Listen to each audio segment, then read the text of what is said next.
This episode of PSR is sponsored by Paul Bogey and thewayof.co.uk. Become a cosmic ninja and learn how to work with and understand your subtle energies. Visit thewayof.co.uk to get started today. Remember you are dreaming, and remember that you're about to listen to another awesome educational and inspirational community episode of Paradigm Shift Radio. This is Skull Babylon, and on this Conscious Conversation Circle episode, the discussion naturally gravitated towards the question of why should we be interested in dream exploration. Rooting ourselves back to one of the most potent topics to help expand our perception of this reality and our place within it, studying and understanding ideas related to dream exploration helps us remember how we are multidimensional beings by nature, and that it's not only an idea but an experience we can have by pursuing lucidity within our dreams and mindfulness within our day. Paradigm Shift Radio is a chance for all of us to work and play together within this space to collectively practice sharing knowledge as we continue to prepare ourselves for the future as we take steps towards changing the world and shining our light. Listen and get involved with future episodes at facebook.com/paradigmshiftradio and listen through to this entire episode for a special chance as a PSR listener to have bonus buttons included in your next order of shift buttons as you engage and build Paradigm Shift community where you are. ParadigmShiftCentral.com is the main website to check out, browse the full PSR archive, explore lots more, and share it, as well as invite more people to add their colors to the collective momentum of the project. Thank you for listening, thank you for sharing, and thank you for dreaming. Enjoy the show.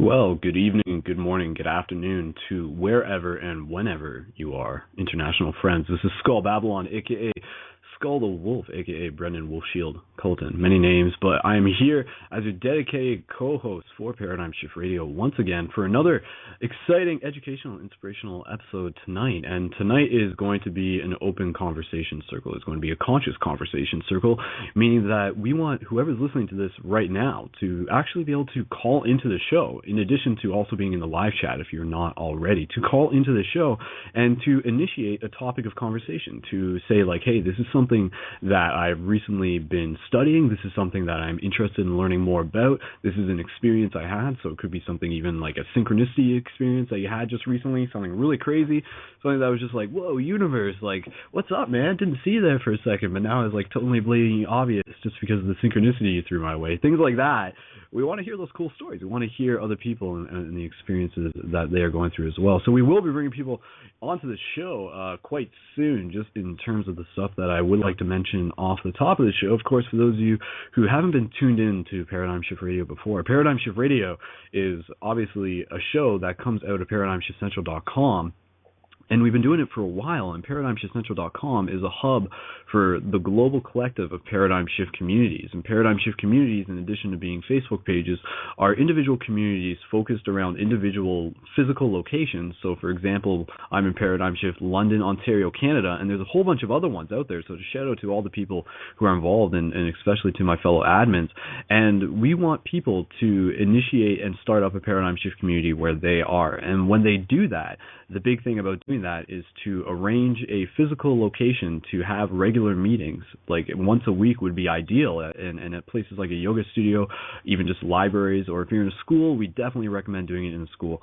And then through the conversation that you have, you just create this place for people to sing their heart song, for people to get to meet new friends, for people to practice talking about the things that they don't normally get to talk about. And that's exactly what this show is. This show is like a digital version of the physical meetings that regularly happen within Paradigm Shift communities. So by listening to this is not only a chance for us to practice through this medium, which is also like super effective because people all across the world can listen into this whenever it's convenient for them, and also because it just gives us a chance to share like our global stories and to be able to like say like, hey, this is what's happening like here, like over like in Chicago, this is like what's happening over in like Florida, and to really just have that collective momentum added to what has been going on here with Paradigm Shift. And it began like 5 years ago, and it's still going strong, and it's not like incredibly super popular, but I always think that the people who are here, the people that are choosing to participate, are the ones that are meant to participate at this moment in time.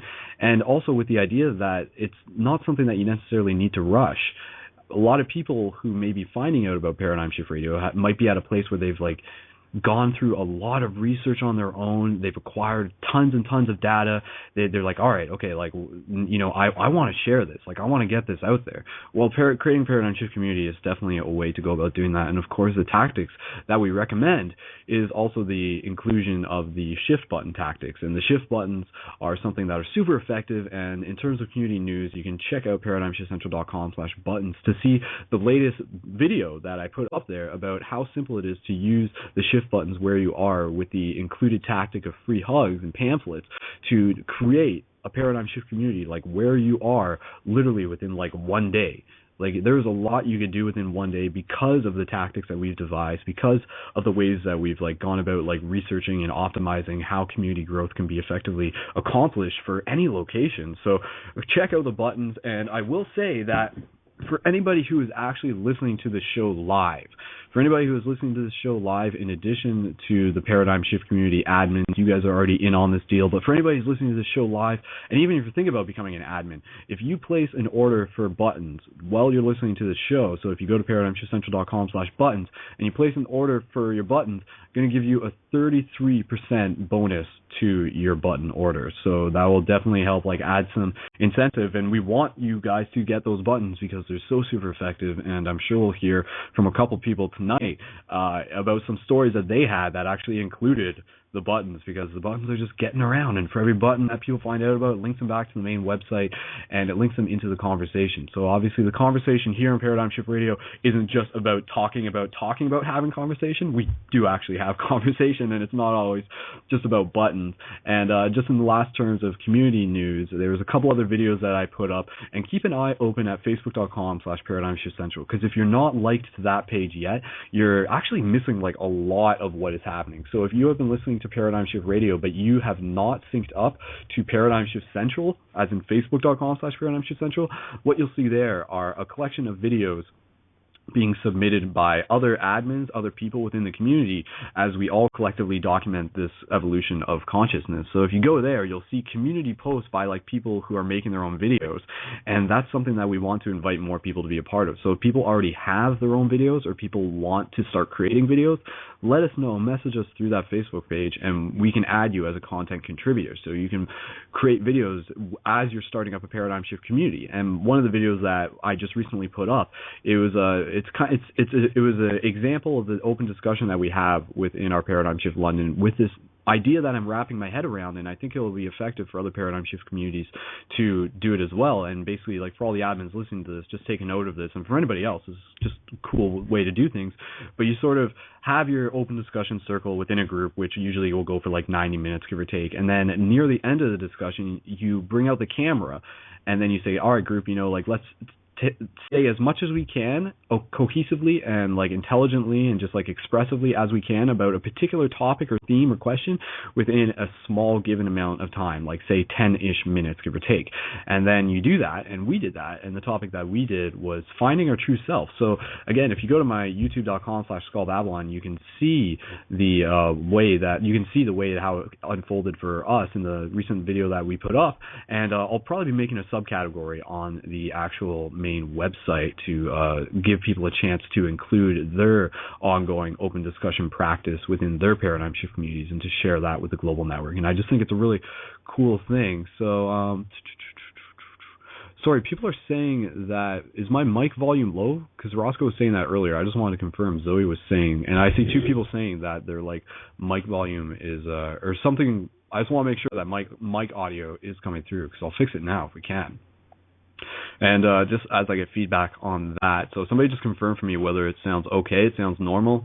Yeah, no, I think it's just on other people's end. So thanks, Brianna, for confirming that. It sounds fine. It should sound fine. I mean, I haven't changed anything.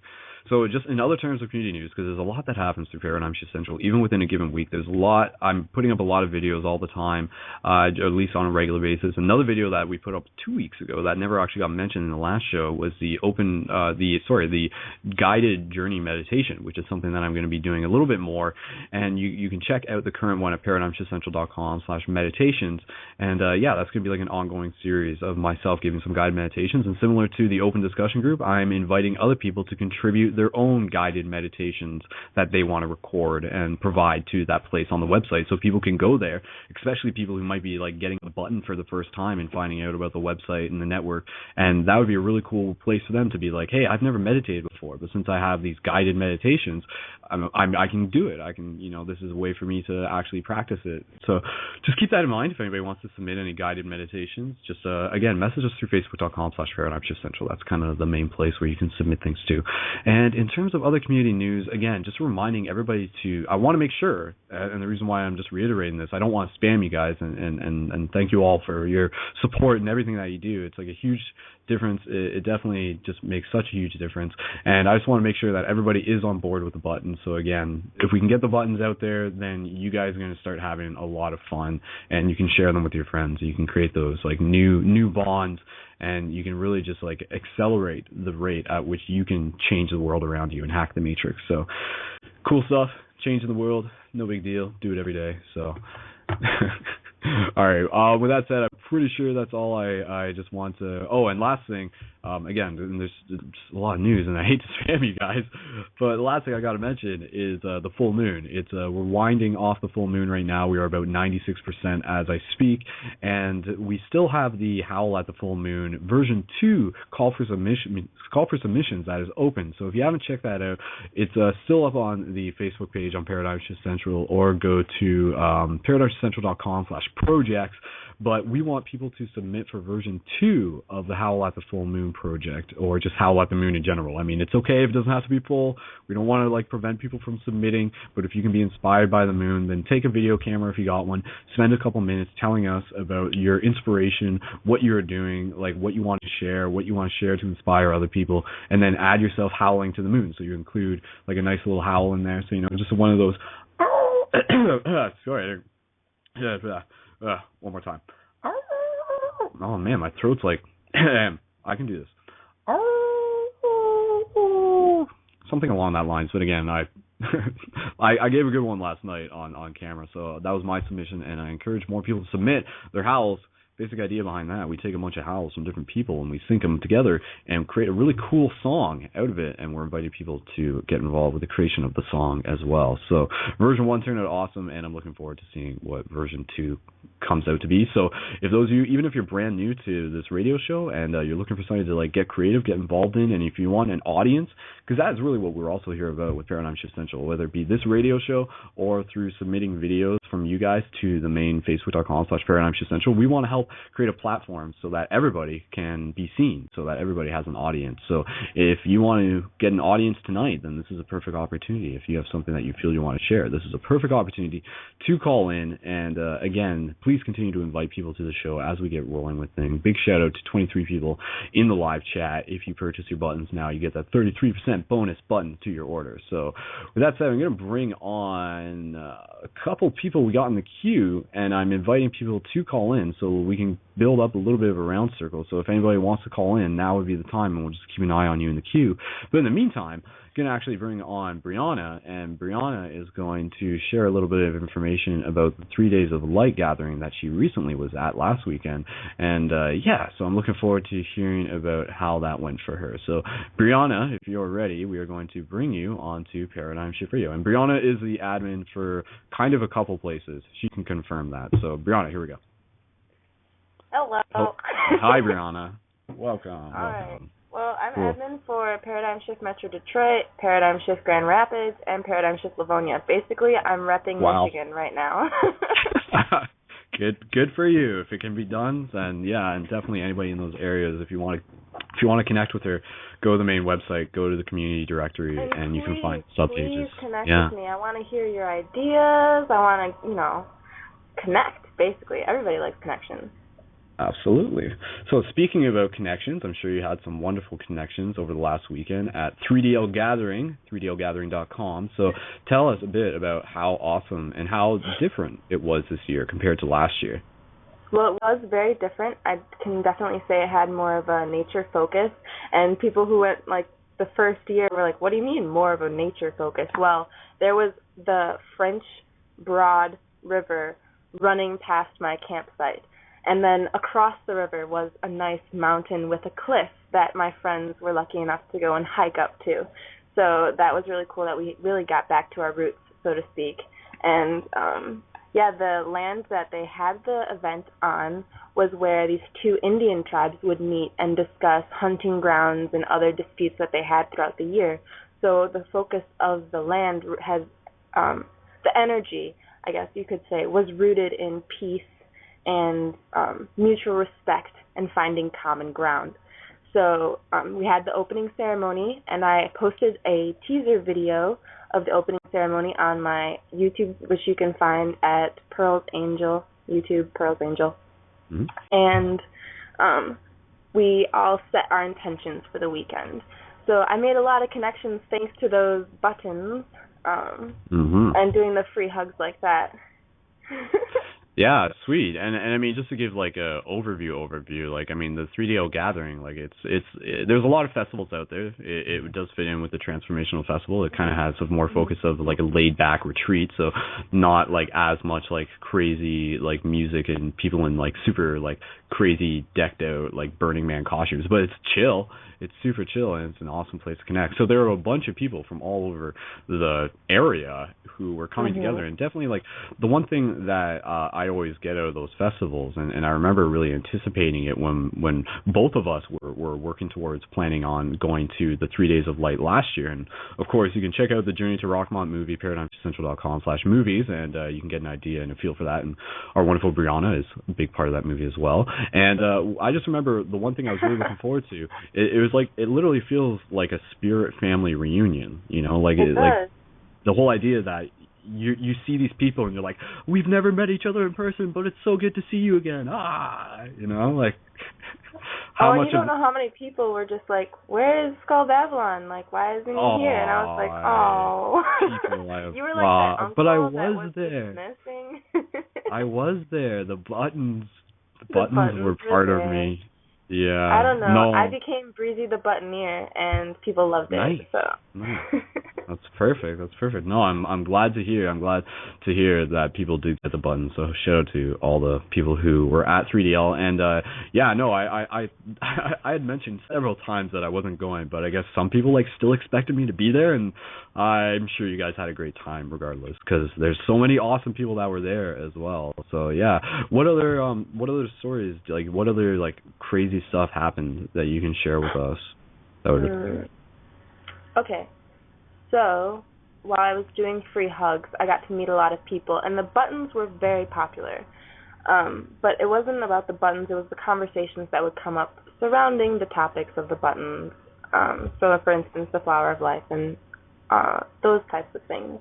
Mm-hmm. And, well, okay, so there was one lady who I do love her with all my heart, but her name escapes me. And she comes, and I decided to be the box office person and work the morning shift and get up really super early, check people in, be the first face that people see, set the stage, welcome them, give them the vibes, and help promote the idea of 3DL, which is community and connection and creating a sustainable way of living and healing each other. And so she came through the line, and she looks at me, and she's like, oh, my gosh, I recognize you. You're from YouTube, you know. And I was like, yeah, you get a button. Like, congratulations. Whoa. You get a button, you know. And she's actually, she's probably old enough to be my mom. And she's just hugging me, and she just starts crying, and she's like, this is real. This is really real, you know. And it clicked right then and it just clicked right then and there that I was changing people's lives just by being a beacon of light, a beacon of hope, and expressing my truth. So that was like really impactful. And I encouraged other people to do the same thing, to just express their truth, to be who they were without being afraid, and openly loving themselves and other people.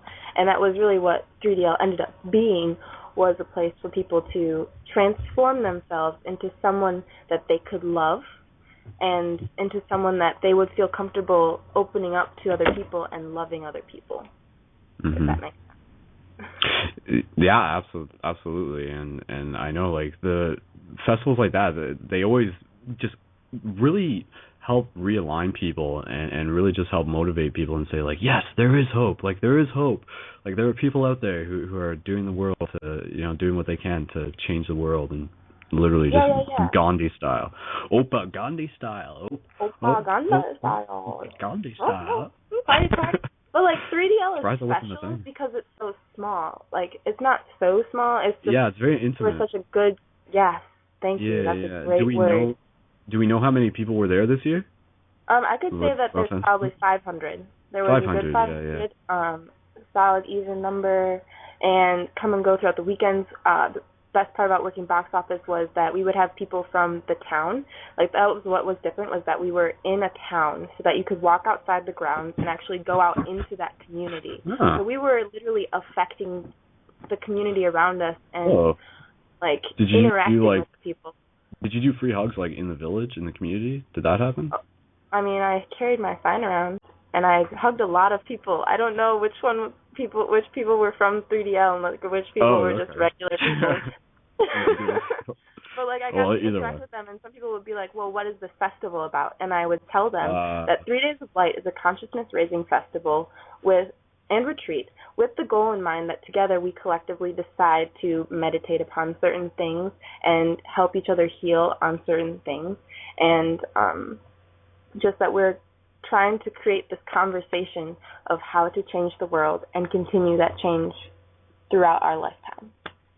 That was a very good. That was a very good way of putting it. Yeah, and that's exactly how I feel about not exactly, but I mean in a very similar way, just about this radio show, in the sense that it really just gives people a place to be themselves, to get to talk about stuff, and of course that's why I do want to just remind people that if you want to practice talking about stuff, then please, just a reminder to call into the show. And if you're just listening, if you want to not go through the hassle of Skype, you can call into the guest call-in line at 347-539-5493. Again, that's 347-539-5493. And if for some reason you're not able to join the live chat and Blog Talk, feel free to join the live chat through the main ParadigmShiftCentral.com website. And of course, check out the buttons. They're so awesome. Sorry, I'll stop spamming you now. but they really are so awesome. They really are. And I didn't know that though until I got the buttons, and then I didn't really get to that part until I was down there. Right. Yes. And you're right. And that was, I mean, in the new video that I put up, there's actually a few things that I didn't fit into the video. It didn't happen in that one. But you're right. What makes the buttons so powerful is the fact that it's the conversation that they help initiate. So it's very easy to begin a conversation with a button, especially when you said, the flower life is a very, very easy one to point to. And people will be like, well, what do these mean? And you'll be like, well, a lot of them have different meanings. What do they mean to you? And then they might be like, well, what does that one mean? And they'll be like, oh, the flower of life. Well, that's a symbol that's actually found all throughout ancient cultures, and it in itself represents a pattern that's consistent throughout all of nature on super small scales and super large scales as well. And then they're like, oh, that's interesting. And I'm like, yeah. And then if you actually look at that pattern, there's actually the idea that we as cells, as babies, actually go through that replication process of 1 circle, 2 circle, 4 circle, 8 circle, exponential, and that in itself creates that flower life pattern. And we've all seen that image on the internet in some place or another, I'm sure at some point, if you've gotten this far already. But yeah, so what we want to do, the buttons actually help us relay information on a base level that people who might not totally be into this stuff can still be like, oh, that makes sense, or oh, that's interesting, or oh, I want to learn more about what you're talking here, sort of thing. And then of course every single button can just create its own entire conversation on itself. So yeah, them buttons. So. Yeah, take them to festivals, because if you want to make some festy friends, festies love free stuff, especially. That's true. That's so true. Yeah. And one other pro tip about the buttons for anybody listening, awesome thing is that if you you just got to feel it out, be comfortable with it, but don't be afraid to ask for donations for the buttons. But you say to a person, be like, congratulations, you passed the test. If you're doing a free hug, it's now you get a free button. And then you can say it's just to let you know, I do accept any pocket change donations, but the button's still yours regardless. So you emphasize that, it's still theirs. You're still going to give it to them. And then you may find that some people are actually genuinely quite happy to donate to something like that. They're like, well, this is really cool, free hugs, change the world, love and light. This is actually one thing I would want to like donate to in a lot of cases, people feel. And then like if someone may even donate $5 for a button if it's not pocket change. And then if you've got an order of like $20, $20 worth of buttons, and 5 buttons through one button that you gave away suddenly makes this like opens up this possibility of the fact that using buttons can actually help you create funds to invest in more buttons. And it's this very exponential cyclical thing, and that's like part of what makes it super effective. So yeah, the buttons, like the Illuminati did not see that coming. I'm telling you, those buttons are just, whoa, man. They're going to just change everything. And they are. And even just the fact that I use like the Eye of Ra button regularly, a lot of people will see that and be like, what's with all the Illuminati symbolism? And I'm like, well, the Eye of Ra isn't necessarily, I mean, first of all, what the heck's Illuminati? I often just use the term Illuminati, but in the idea that they're often associating it with a negative connotation. And to me, I'm like, well, hold on a second. That's only because you're asserting that negative connotation to them. Nobody actually said, like, we're Team Illuminati, here's a logo. We just sort of read it that way ourselves. So then what the simple idea is that for me, the Eye of Ra recognizes the awakening of consciousness. And going back to the ancient Egyptians, to me, it relates to the ancient awareness that the Egyptians were in tune with. And they definitely were. And I mean, that's something we can talk about if anybody's like kind of up to speed on just ancient Egyptian knowledge. I would love to hear some more stuff about that.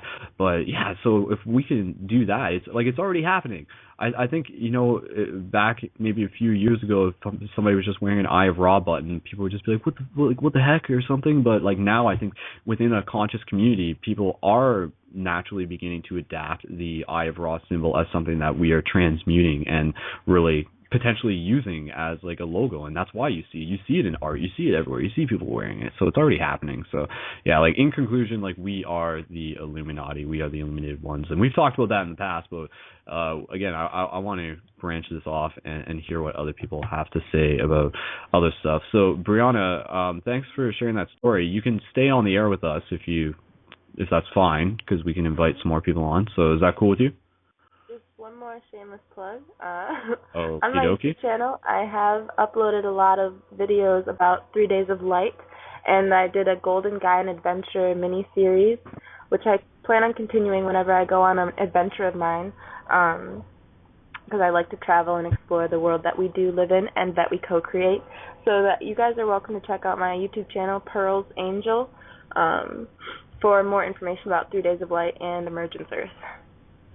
Perfect. And make sure we share that in the live chat, and I'll have it linked off in YouTube as well. So, okay, well, let's invite some more people in on this discussion. And a quick reminder to people, feel free to invite some more friends to listen in. We got 27 people in the live chat. Until 27 people in the live chat. If you order buttons while this show is still live, then you will get 33% bonus to your button order. So a little extra incentive there to help give you the tools that you can use to hack the Matrix and change the world and be psychedelic superheroes.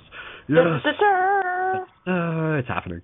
Okay, so I'm going to bring on caller from area code 773, which I believe is Chicago, actually. So if this is not, I don't think it's not Monica, but if it's somebody from Chicago, then that will be awesome as well. So caller from area code 773, we're going to bring you onto the air. Here we go. Hello, caller. Can you hear us? Hi, is this from me? Can you hear me? Yes, this is you. Awesome. I was hoping I'm the one. Yes, you're the one. The one. Hi, caller. guys. Hi, caller. Caller, what is your name? Confirm for us where you're calling from. And what would you like to do? My name is not caller. Well, that's what I was confirming. So.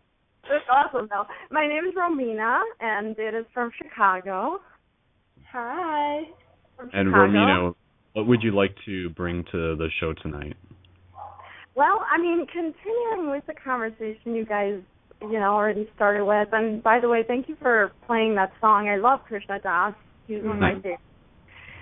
So, speaking of change, I mean, I wanted to bring you guys, latest in Chicago and with myself, really what I'm going through, because it really is a personal journey as well as a collective one. So, I've been feeling a lot of confusion in the weather, and it's been, cloudy for 10 days. in Chicago. So a lot of confusion, I feel, comes with that, and just staying in and not knowing what to expect. So I'm feeling a lot of that. But changing the world really starts with a lot of internal work and a lot of, figuring out yourself and going through hard times and challenges and all those hurdles. So I think it's really important to share what we've achieved personally with others. And one thing I really want to go into as a topic is dreams and OBEs. I don't know if you guys body experiences. Because really, I've been recently I started going into an out of body, but I stopped myself, and it was the most incredible experience. Like, my entire body was vibrating like water, and I was like, oh my God, I feel like a wave. And it was incredible because it was the first time I realized, hey, we really are vibration. All of it is just vibration. And I think we forget that. But just maybe you guys have another, not readers, but, listeners maybe have experiences with dreams that actually weren't dreams, but they were OBEs. You guys? I was definitely, earlier tonight when I was just thinking about this topics that could come up, part of me was like, I got a feeling we're going to talk about dreams tonight, because we honestly haven't, it hasn't really come up in a while, but it definitely is like one of my personal favorite topics, and one of what I would always recommend as a great beginning discussion topic if you're trying to get people interested into a lot of like this paradigm shifty, multi-dimensional reality type perception of realities things, and including what you're talking about. It ties in with understanding how we actually are vibrations, because when we go into that dream state, it's an observation of this change of consciousness moving through vibration into the vibration of like our astral body opposed to just our physical body. So, in terms of dreams, if there's people who want to, just to put that out there as the show continues, if people have particular out-of-body experiences or some crazy astral projection, feel free to call into the show. I would love to just continue that conversation. We can sort of jump around on topics, like it's all kind of non-temporal either way, so we can get back to topics. But, do you have... do you have like a question maybe about dreams in particular? And I'm sure Brianna can have something to share as well. If we're going to talk about dreams, how would you guys? Love dreams. Yeah, no, that's part of my... How should we paint this picture? Yeah. Yeah, no, it's part of my question and comment thing, because I dream a lot, and I've always dreamed and remembered very clearly and vividly my dreams. So it's kind of a thing for me, and I wanted to know, you guys, if you've ever experienced that. For example, I recently, well, not that recently, but had some weird dreams and this like vision, and that it actually happened quite fast. And then I was thinking, well, was that a dream or was that an OBE? And part of it, like this specific dream, which was actually a dream, I was asleep, was me in the dream. I wasn't physical. So I was just floating around, and all of a sudden I see this girl, and she's like a young girl. She's not me, she doesn't look like me, but I see her going towards this building that I sensed was very dangerous and had a lot of negative and dark energy, and it was very strong. So I literally went by her, she couldn't see me, and I redirected her basically. I was trying to make her go the other way, and she did with my influence. So I was helping her. And then she went, in a different way, and there was this beach, and we kind of sat there, and I sat with her to make sure she's okay, to protect her. And this, to me, seems like, whoa, who is she, and what am I doing protecting her out of body? You know what I'm saying? Because I was out of body. I was not. But then I thought about it. It wasn't really a dream. It might have just been an OBE, and I was literally helping her, like literally. Yeah, like she was literally somewhere out and about, and you were kind of there as that astral body, kind of similar to how a ghost could potentially try and help someone as well. Ghosts in the sense of spirit. No, Or guardian. angel, yeah. And I mean, yeah, so in terms of like how we can talk about dreams, I think sharing experiences are obviously a super key way to go about them, and then to try and just observe what it is that we're talking about and explain it in a way that people will be able to make sense of it for themselves, and also to be able to get some sort of practical knowledge out of it.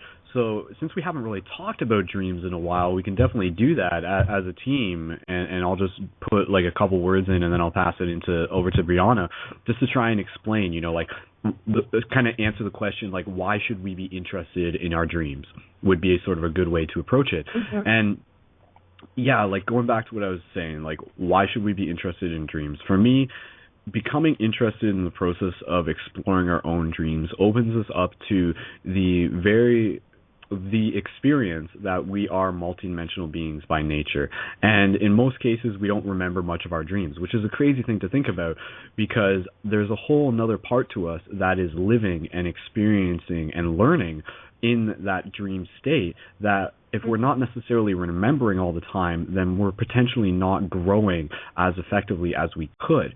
And it seems that through society, it's very easy for us to get into the habits, and we're quite sensitive to begin with, where we don't remember our dreams. But through techniques, through habits, through writing down your dreams in a dream journal and developing that dream memory, it begins to bring consciousness into your dreams. And eventually, you get to the state where you can have a lucid dream, which is a goal to work towards, but not necessarily an end goal. Is just a practice to be understood and developed.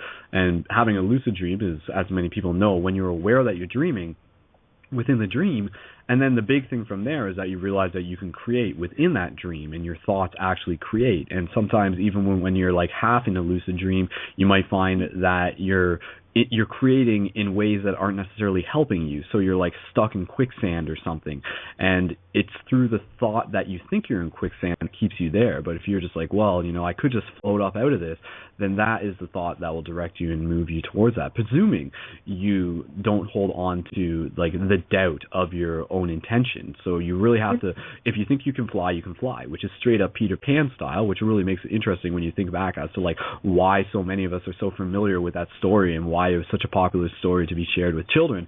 And I think there definitely are some sort of like esoteric messages there about just, being able to perceive through the eyes of a child, et cetera, but also how thoughts create. So when you sort of realize that, the big kicker for that, and I'll pass this over to Brianna, the big kicker for that I get out of it is this idea that when you realize that thoughts create in that dimension, in the dream dimension, in the astral dimension, you begin to realize that thoughts also create within this dimension, within this reality. And then you begin to actually, in a way with that it's not as crazy as it sounds, you actually understand that this reality is a dream in itself. And it's just that dream that we're used to that has like different properties and different rules that are a bit more consistent. And because of that, the experience is very unique and very time-oriented and very, it's like a petri dish where with this element of time, things are able to grow in very unique ways. But we can still create within our thoughts can still create. So, like that's what I get out of why we should be interested in learning about dreams. So, I hope that was a logical way of, a sensible way of putting it. And you guys tell me. I mean, even people in the live chat, that was very well said. Thanks. People in the live chat, if you thought that made sense, if you thought that would make sense, even if you didn't know what I was talking about ahead of time, then put in an 1111, because that's why we're practicing having this conversation in the show, so that I can say what I just said to someone at a bus stop and explain it to them off recording, so to speak, and so that you can do it too, so that we can continue to share this knowledge. So again, just practice. But yeah, Brianna, add in your thoughts. Why should we be interested in learning about dreams? Well, let me preface this by saying if you can't remember your dreams currently, it's okay. Don't freak out. Don't feel like you're left out or anything like that. Just recognize within yourself that you might be afraid of your own power. And you might not be ready to confront yourself in that space, because he said, like Brendon said, we're multidimensional beings. So what that really means is that when you look at your dreams, you're analyzing the different aspects of yourself that normally throughout the day you are not aware of or you're not thinking about. And in your dreams, there are 3 different reasons that, like, psychologists and scientists think you dream. Well, one is that your brain is just random chatter, and then another one is that your brain is resetting itself and organizing the things that it's learned throughout the day. And then there's the third, more like metaphysical aspect, that you travel dimensions, or that you have deep-seated hidden fears or desires, and they come out in your dreams. And so analyzing your dreams helps you understand more of yourself. It's another way of thinking of a mirror, and you're allowed to look at yourself in a different aspect. When you become more lucid in your dreams, that means that you're more familiar with yourself. You're more like solidified in who you are and your belief system. So that's another way of looking at how to analyze your dreams. For people who vividly remember their dreams, and they vividly interact in their dreams, and the emotions for them are real, like that just means that you're walking your path, and like what you see in your dreams will give you clues to your current path, and will give you clues to the questions that you're asking yourself in your conscious waking life. And it was interesting when you said that you felt like you had an out-of-body experience while you're having this dream, that you're actually shadowing this girl. And that's really interesting, because I've had a similar situation with a friend of mine where he doesn't remember his dreams, but he has a lot of friends who say that he has been in their dreams and helped them out, and that's called dream walking, where you walk into other people's dreams, you walk into other people's lives, and you assist them in some way.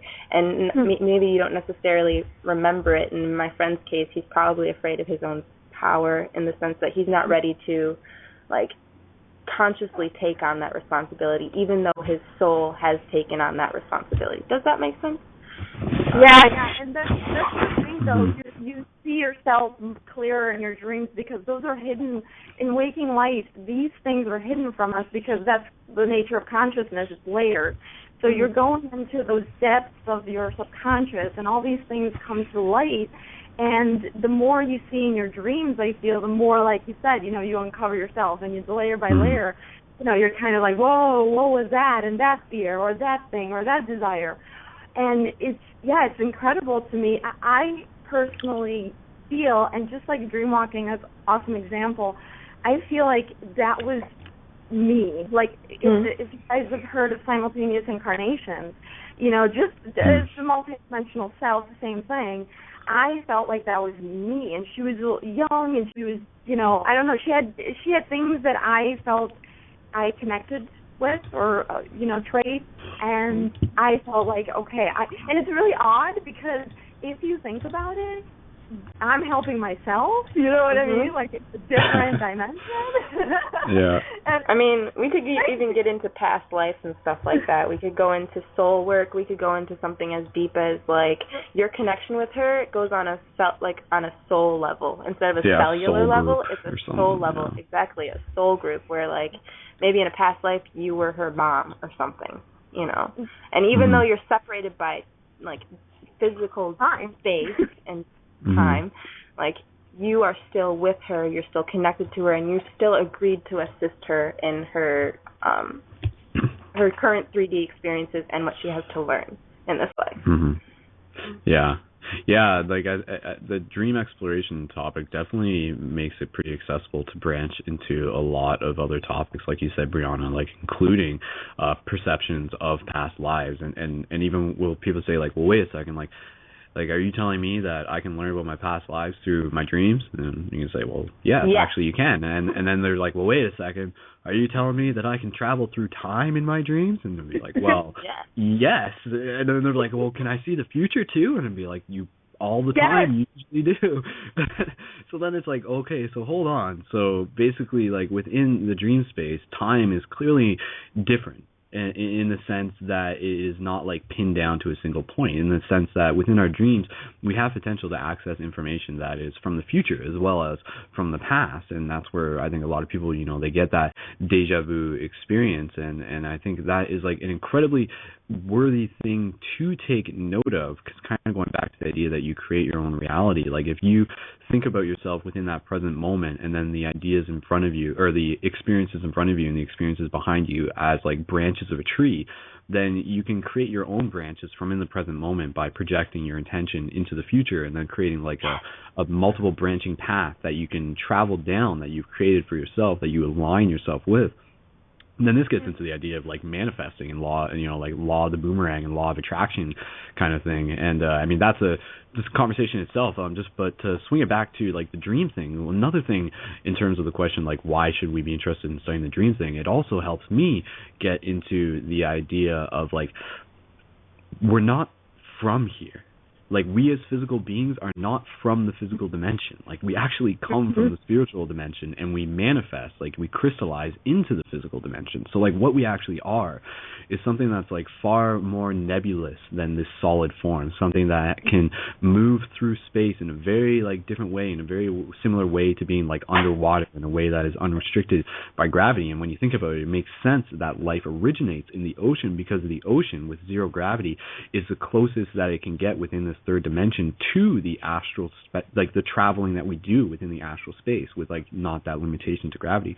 And then from there, like, it gets into the idea that like where we go when we dream at night is like we're going back.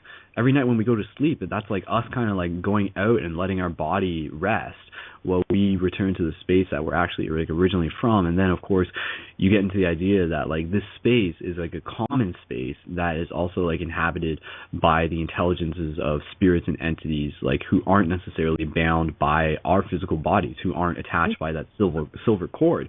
And even very closely and very intimately tying this in with what we were talking about last week, and I'm not sure, Brianna, if you had a chance to go back and listen to the episode, but we were talking about Phoenix's passing, our good friend Phoenix Roldan Smith.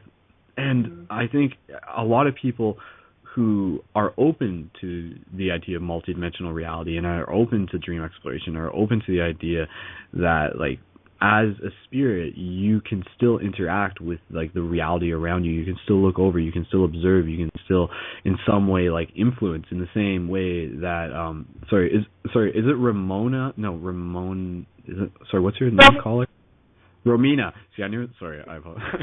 So what Romina was saying, like how she felt like she was having that out of body experience and floating around and seeing that other person from like a third person perspective. I mean, it's not to think that like as an entity who's not bound by a physical body, such as a person who's passed on, it would be quite similar. And I think, yeah, just sitting down on the idea of like Phoenix passing and stuff like that, it really helps. I mean, it just helps. It helps us process the process. It helps us just like be able to still find peace and still find like space for healing, knowing that like in a very real way, like Phoenix is very much like still with us. So shout out to Phoenix, because I know he's like tuned in and listening to the show with us like right now. He was a big fan of it. And for those of you who haven't had a chance yet and haven't checked out Phoenix, I did put up like a tribute video for him, and again, that's on my YouTube channel, and you can definitely from there you can link into other videos, other awesome videos that he's done, including the past episode of Paradigm Shift Radio that he was on. That was like a great episode, and it was so awesome. And yeah, but I would either like to both of you, I mean, just any closing thoughts on this, and actually we're going to bring on another caller and then just to keep things moving along. But I mean, let me like scientifically solidify this whole dream experience for you guys. So earlier you were like, it's like where we go back to, like when we go to sleep, it's like where we came from in a soul form. Well, if you think about it this way, when you go to sleep, your brain enters like this state, and your body releases this chemical so that your body becomes paralyzed, so you don't move and thrash around at night, and your brain starts to release all these different chemicals. And what that can do for you is cause dreams. And it can also mean that you do go somewhere. Scientists have discovered the different types of neurons that fire when you're thinking about a certain thing. They've discovered like what neurons connect to each other to help you solidify a thought form. They've been able to map thought forms. However, they have no idea how thoughts arise. Like, they don't know why all of a sudden these neurons start firing. They don't understand where this energy is coming from. So it's like our brain literally is a portal, and somehow energy comes into us and it fires our neurons up. and it releases those chemicals. And all of this other stuff, activity goes on. So it's still a mystery to us what happens while we're dreaming, how our brains actually think. We're learning the mechanisms, but we're not learning what drives those mechanisms. So it still leaves room for the soul to exist in science. And that's a wonderful thing, especially when you're dealing with metaphysics, like astral projection and traveling dimensionally in your dreams. I just wanted to let everyone know that there is still like scientific wiggle room in the dream realm. Mm-hmm. Wow, yeah, beautifully said. Yeah, the brain is really not, it's just a receiver. It doesn't really originate, I guess. Consciousness does not originate in the brain. So that's, right. Yeah, that's what I get from what you said, you know. And right, well, in the scientific like community, it's still debated upon. There's still really hard arguments on both sides, but I kind of lean towards the side of the brain is a receiver, but somebody can argue me very well. Well, Nikola Tesla said that, and I tend to believe Nikola Tesla over almost any scientist because of his sheer genius. But he's a boss. Yeah. Thank you guys for the wonderful thoughts. I think you've helped me also kind of think back because really I think dreams are very important to discovering ourselves and able to help others. And just a tip for people who don't remember their dreams, write them down. And if you don't have any dream to write down, put a note, a notebook and a pen by your bed. That just basically signals your higher self that you want to dream and you want to remember. Not that you want to dream, because you most likely are dreaming. It's just the remembering part. And then just keep that by your bed. It's like clear. And let me add one more step to that. One more step that I learned from my psychology class, though, is that when you have your journal, just before you go to bed, write down all the thoughts that you think you might dream about or that you've been thinking about throughout the day. And when you wake up, even if you haven't had a dream, write down the first few thoughts that come to your mind, even if that first thought is, I didn't have a dream. That will get you in the process, and it works. It works. I did it in class. Yeah. Wonderful. Yeah. Well, I think what I'm actually, still continuing the topic of dreams. I think it's going to be worthwhile for us to actually just stick in theme with this topic and just really just see it throughout the rest of the episode, because I know there's other points that now that we've gotten this far into dreaming, I kind of don't want to leave the listeners kind of halfway. I want to be able to just sort of give as much into this conversation as we can within the topic of why should we be interested in dreams or just the topics that branch from that. So with the people who are in the live or people who are in the queue, people who are calling into the show, we have 3 people who are in the queue. I will be bringing you people on as we keep moving along, but keep in mind just the potential to add to the conversation about dream exploration, and we'll try to keep it themed in with that. I'm sure you have your own insight on that, but if you really want to bring up something else in, then we can go with that too. But I know there's definitely more information, and this is super key stuff. I just think this is some of the most interesting discussion in terms of all the paradigm shifty stuff, because it's so practical.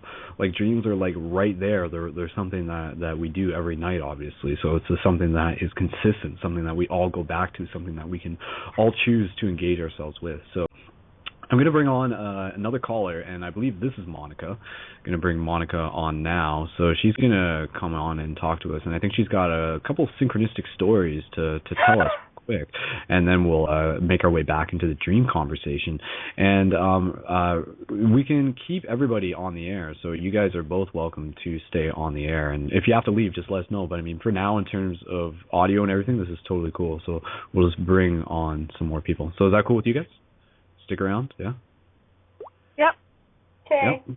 Cool. All right, okay, so that said, I'm going to bring Monica, the admin for Paradigm Shift Chicago, onto the air on Facebook.com/Paradigm Chicago. All right, here we go. Hey, hello, everybody. Monica. Hi, Monica. Hi, Monica. Hey, Breezy. Hey, Skull. And Romina. Hi. Hi. Hey, everybody. Cool. So I do want to talk about dreams, too, because there's been some really interesting ones that I've had recently. But I kind of just wanted to share a story first from Paradigm Shift Chicago. And Romina, please check out the Facebook page because we're neighbors and we talk about this kind of stuff all the time. Awesome. Hi. So this past week, I had my second physical meeting for Paradigm Shift Chicago on UIC campus. And the synchronicity it's not directly my synchronicity, but I was there to observe somebody else's, which is pretty funny. But I started my meeting at 3:33 p.m. in the afternoon, and it was really funny because there was this kid who just happened to be in the area that the meeting was going on in, and he walked into the conversation and started listening to what we were talking about. And he goes on talking about quantum physics and superposition and random number generators, and we started talking about how our attention and our where our attention goes, it influences our environments, and it affects our worlds and how we create our realities and everything. And he started talking about, he's it'd be really amazing if there was a community of people who realized this and started to take action and started to change things within their environment with this information. I was like, hey, you're standing in that community. And it was just so funny because you looked at his face and his mind was just completely blown. Huh. He was just like, what? He couldn't believe it. I've never seen anyone react that before. It was so funny, and it was just so great that he ended up being there right at the time when it started, and stood in all of it. So I was like, hey man, synchronicities, you were supposed to be here. That's why you're here. Yeah, definitely. And I think even the topic of synchronicities actually does tie in with the dream thing, because what we were talking about, when you can sort of dream of things in the future, and then when you get there, it's that deja vu moment. So I'm sure even for him, there's probably just some surrealness to it that would have just been deja vu, and then it begs the question, how the heck did he end up there? And then is it this idea that even theoretically within a dream space, the universe projected this random simulation pattern, and then it solidified it in some way, and then it was all right, so we've decided within our space as a higher dimensional consciousness that we're going to be in front of this library at 3:33 p.m. on this date, because that's when we'll get what we want. And then it makes that decision, and then as consciousness you wake up and you're just going about your day, but you don't realize that you've already made that decision for you. And then you go through the day, and then you end up there, and it's holy crap, I just caught up with myself. And that's something that I often see deja vu as doing. It's we literally we're catching up with ourselves, and we're just all right, cool, we made it, here we are, it's a checkpoint sort of thing. So I hope totally I hope that guy got a button, and shout out to him if he's actually listening to right now. Yeah, that's shout awesome. out to Eric. I know that. I hope that you're listening. Awesome. But And I will say, just as we continue this conversation, please continue to share the show for everybody listening. I'm putting up some posts right now, but Facebook just gave me the notification that I'm spamming too much. So we're going to need to get some collective spamming in on this together, and that goes for anything in the future, because I need to make sure that my account stays up, and I can't do mass invite hacks through the events anymore, because I got notified for that too. So just a reminder to everybody, if you enjoy the show, please help share it. Please don't only listen to this, but consider starting up a Paradigm Shift community where you are, and of course you can go to the main website and you can find all the links you need, and people are doing it all across the world. These are examples from Monica and Breezy about what they're doing and how it's happening, and how by you putting forth that effort, it will happen. The universe is all right, we got something to flow through, and then it goes through that portal and then brings people together, brings Eric right to where he needs to be, changes his life, and it's literally changing lives. And reminder to everybody listening to this, if you go to paradigmshiftcentral.com/buttons and you put in your order before the end of the show, you will get a 33% bonus on your order of buttons. So that's what I just want to spam in there one more time. But okay, so enough of me, enough of the buttons and how awesome they are. Just putting it out there. I mean, even what I was talking about, just with deja vu as something of tying in with dreams, and the idea that we're catching up with ourselves. What do you guys think about deja vu? How do you think that ties into the dream topic and just multidimensional reality that we exist in? Well, deja vu is actually one theory for deja vu is that your brain remembers all these events, and then when you come across an event that takes different puzzle pieces from other events and brings them all together, it creates this feeling of remembering. So when you're really true to yourself and you stay consistent with things that you want to do, and you start manifesting the intentions, and you stay consistent with those intentions, your brain will put them all together for you and just be like, guess what? You're doing the right thing. Like, here's confirmation from your subconscious that everything that you've been doing up until now is coming back to you, like, tenfold. I've had a lot of dreams where it's, like, about the future, and then, like, I go and I'm in the future I'm in the present moment, and I'm like, whoa, I'm having deja vu. I've had a dream about this.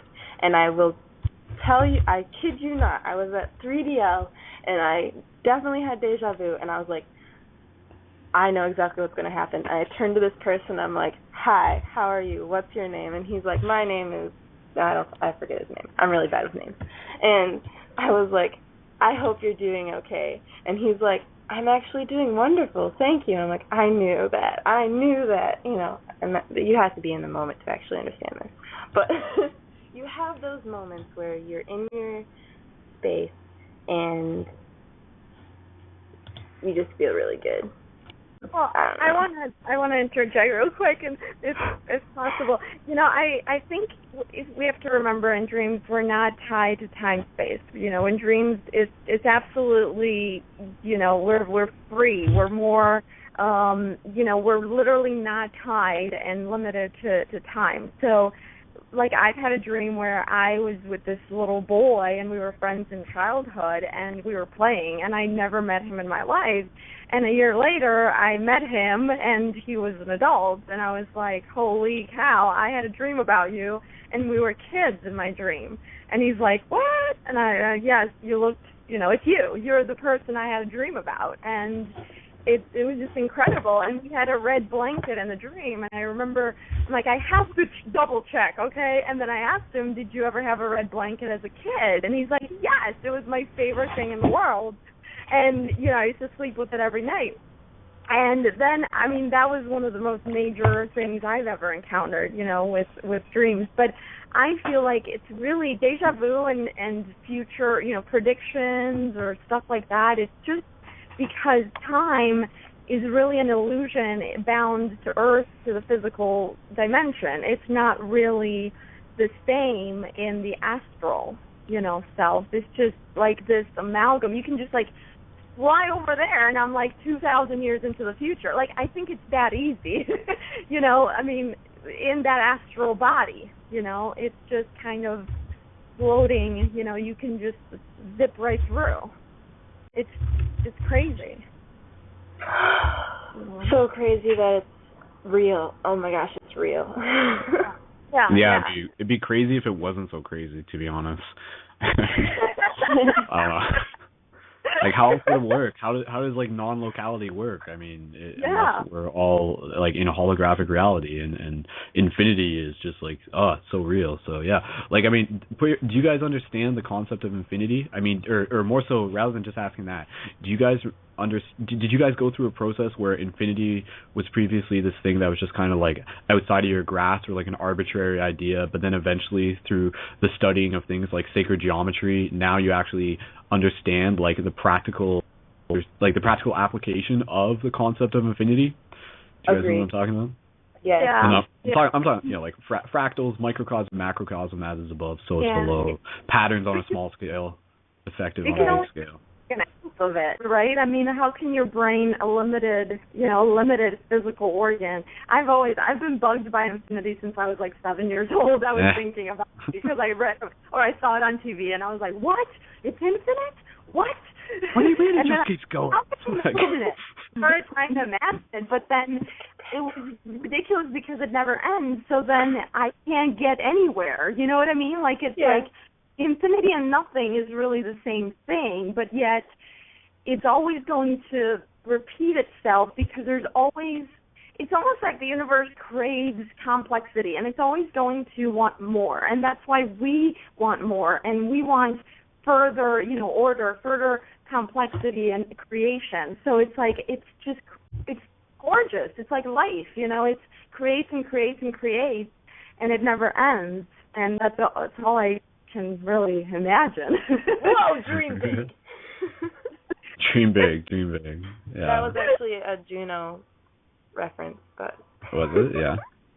Well, I mean, there's that, I like just going back to what we were talking about, like all the different ways we can say it, all the different ways we can talk about it, do just help us understand it, which is why we're doing this, why we're having this conversation, because this is consciousness trying to understand itself, basically, from like this pinpoint little place of perception that we're bringing it through. But we are the universe dreaming of itself, like, so to speak. And then it's like, well, what does dreaming mean? And dreaming is the inaction of creating within a reality that like allows it to unfold in such a way.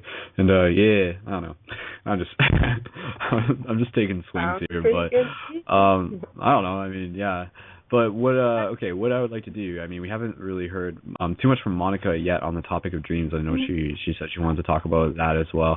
But we will be bringing on some more callers. So caller from area code 518 and caller from area code 267. If you guys sit still for a little bit, we will be bringing you onto the air if that's cool with you. And so before we do that though, Monica, just on the continued topic of why we should be interested in studying dream exploration, what do you? Yeah.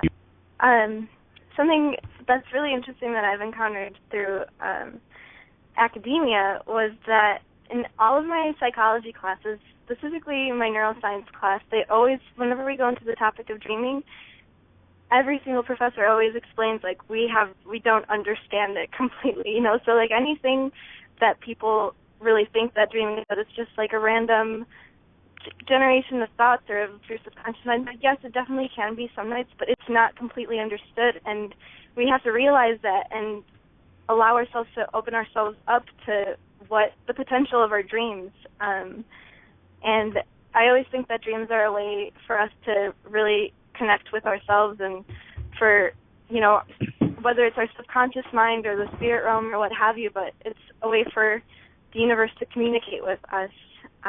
In all kinds of ways, like demonstrating to you what you need to focus on in your life, or showing you your fears, or, like premonitions even. But something, a really crazy experience that I had, I think it was about 2 years ago now, was I experienced a shared dream with an ex-boyfriend of mine, actually. Cool. And it was really, really, really nuts. And like, that's why when I think of dreams, like, there's just so many possibilities. Like, what that happening to me just, like, changed everything for me. But I don't exactly remember what had happened in the dream, but I remember that in my dream I remember I was having a conversation with him, and I woke up feeling a sense of calmness, like we had talked something through, and everything was fine at that moment. And then later that day, by crazy coincidence, synchronicity, what have you, we ended up running into each other, and I found out that he had had a dream about me too, and it just completely blew our minds. It was really nuts. Yeah, shared dreams, that is like such an awesome thing. The fact that shared dreams can happen, definitely, I mean, it just makes you question, makes you think, makes you wonder. But yeah, well, okay, well, I'm just putting, anybody else just want to respond on the topic of shared dreams. Have you had a shared dream experience? Personally, I've only had maybe like one or two. One that I like proved, me and my buddy proved it. I can share that story. I've talked about it a long time ago on the show, but just for either of you two as well, what do you guys have to say about shared dream experiences? Well, I personally have had a shared dream with a past lover of mine, and we did confirm it, and just in the basic details as well as the setting, and like it was really interesting. Like we would be in the same space in the dream together, and then we would go off and do our own thing, and then in the dream we would come back together and share the same space again. It was like a continuous story where we actually existed in another world. It was really cool, and we did confirm that together, and that was like the only shared dream that I have had confirmed. I don't think I've ever had one. Actually, the only one I can think of is I dreamt about my friend that right before I woke up, and then she called me because she started thinking about me. So, it wasn't really a shared dream, but it was ridiculous. I mean, you guys still had connected consciousness. Yeah, we still connected, and I actually was dreaming I was talking to her on the phone. So it was just weird. And then she called. So that's still similar, I think. That is. Yeah. Yeah, I mean, I think the example that you just gave is a really key, like, evident to the fact that as we get to know people more, we actually become, like, more connected with them, in addition to just, like, hanging out with them, but also, like, energetically, and definitely, like, I mean, if you're, like, emotionally attracted to a person, there does that you'll dream about them. But of course, we want to keep in mind, I mean, as best we can theorize, is that the large majority of what we see in our dream is the projection of like what we are seeing within ourselves. So I mean, is that actually like your friend, or is that your projection of your friend, sort of thing? But then, so within most cases, you almost have to assume that when you dream about someone else, it's usually just your projection of them, and it's only in the rare cases where you can actually like confirm in some way or another that the other person did have the same dream scenario and there was enough consistency between it. Then you can say it was a shared dream. But otherwise, I mean, when you say like, oh, you know, like I had a dream about you, like that's not necessarily to say that it was always a shared dream. In most cases, it's less likely that it is. But I think it's really cool when people do have dreams of other people. Even for people listening to this show, and I've heard from some people who I've talked to just over Facebook and just all the awesome people out there, and some people do say, like, oh, you know, like you showed up in a dream of mine and we were like going up some mountain and performed some sort of like crazy ceremony and summoned some UFOs and chilled on the hillside. And I'm just like, yeah, that sounds about right. So sounds like something I'd do. So I mean, just out of curiosity, for the 29 users in the live chat, type in 1111 if I've showed up in one of your dreams. And again, I can't even take like full credit for me showing up, but at the same time, I'm interested in the idea that I think if a person does show up in your dreams, it's almost like you're tapping into a universal packet of energy that they are, sort of thing. So I mean, you know, you could like dream about God. I mean, you're actually dreaming about Gandhi? Well, yes and no, but yes in the sense that you were dreaming about like the universal like energy that Gandhi was, and then like represented there. So I mean, in the same way, like we sort of have these archetypes of ourselves that exist as energy throughout the universe, which is where you can even get into the idea of like having dreams with higher dimensional teachers or like guardian angels or like actual like spiritual teachers on these medical physical planes. But then it gets like really intense, because then you're actually opening up to the idea of like how intelligent are these other entities, and the idea that it's not just you talking to yourself anymore. You're actually like talking with like something external, but within this dream space you've created this like common vibration where that communication can occur, this common frequency where your frequency matches their frequency, similar to like meditation and chanting physical, but within the dream state as well. So I mean, yeah, like got 3 1111s from a couple people in the live chat, but I mean, yeah, like I think it's definitely really interesting when to see if people are open to it, to say like how you showed up in their dreams, like what role were you playing in their dreams. So I mean, that's something that personally I'm interested in. Now, just to share the quick story about my own shared dream experience, I'll just share since we're on the topic, and it was a really cool one, and this can give you sort of an example of how it might work out for you. But long story short, it was with a buddy of mine who, this was like 3 or 4 years ago, so before I like met many of you guys, and he was one of the few people who I was talking with about a lot of this paradigm shifty stuff, and we met through like playing video games online through Steam. And basically both of us were like really into this stuff, went to sleep one night, woke up one morning, and I like sent him the song for Alien Ant Farm, and it was like the Smooth Criminal remix. And then like I just woke up, that song was in my head, and I sent it to him, and then he replied to me, and he was like, "Yo man, like I knew you were gonna send that song before you sent it, because like that song was in my head when I woke up too." And then he told me, he's like, "Man, like, do you remember your dreams last night? Because like we were definitely in them." And but then as he said to me, like as he said that, I was like, wait a second, like I do actually. And what I could recall from the dreams, and we actually like shared this experience, was basically a very simple setting of both of us inside of a room, and there was a couch in the room, and we were sitting on the couch, and it was kind of at like a party, like a house party or something, but there was like no one else really there. And we were sitting on the couch, and we were both chilling, and we were both talking. And I can remember what I said to him, and what I was explaining to him was actually something like really paradigm shifty, and it's something that I know I explained to him, because it's something that I would explain to him even if I like wasn't in a dream scenario. But we were like sitting on a couch and we were talking, and I was like pointing to a corner, and the corner was empty, and I was like saying like, see man, like right now it's all the vibrations and frequency, man. Like right now there's like a little gnome, and he's like standing in the corner, and he's like watching us, and he's just really curious right now, but we can't see him because like he's there there, but we're not like phased into the frequency where we can see him, but he can still see us because it's kind of like a one-way mirror kind of thing through dimensions. And he's like, yeah, man, like I totally know what you mean. So anyways, and then that was the dream that we had. But a big thing that allowed us to trigger the recall of it was the fact that we both woke up with the same song in our head. Take note of recalling your dreams. Take note if you wake up with a particular song in your head. That can also be like a way for spirit to actually leave you with a message, like leave you with a little package. It's happened a couple times for me in the past, very significantly. And to be honest, even those of you who have seen the tribute video for Phoenix and the song that I use in that, and it's the same song that we used as our meditation track from the last episode, I'm pretty sure Phoenix, like that song was in my head because Phoenix in some way put it there. And I think Michelle Infinity might be able to confirm this for me. If she's listening to this, I'm going to have to like message her, because she left a comment and she was kind of blown away by the fact that I chose that song, but I didn't hear back from her as to why exactly. So I got a feeling that like me choosing that song, not only did it sync up perfectly with the edit that I was doing, that I was like kind of like channeling just as data and like a message from Phoenix himself, but yeah, it definitely had a significance to Michelle in particular. So yeah, pay attention to songs if you wake up with a song in your head. That's usually there. I mean, our dreams are the chance for the universe to try and communicate through itself. So, I mean, if we pay attention to the symbolism within our dreams, they might not always make sense, but then sometimes you can just ask yourself, how did that dream make you feel?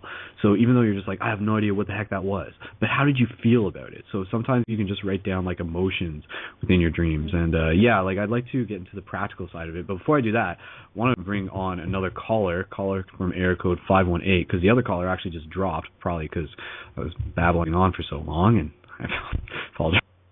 But we'll bring on the other caller before they drop, and we still have 35 minutes. So if one of the callers wants to call back in, and if anybody else wants to call back in, we can totally do that, and we'll just continue the conversation here, sharing insights in regards to why be interested in the dream exploration process and how it ties in with the bigger picture as we just try and get a better understanding of what the heck we're doing here.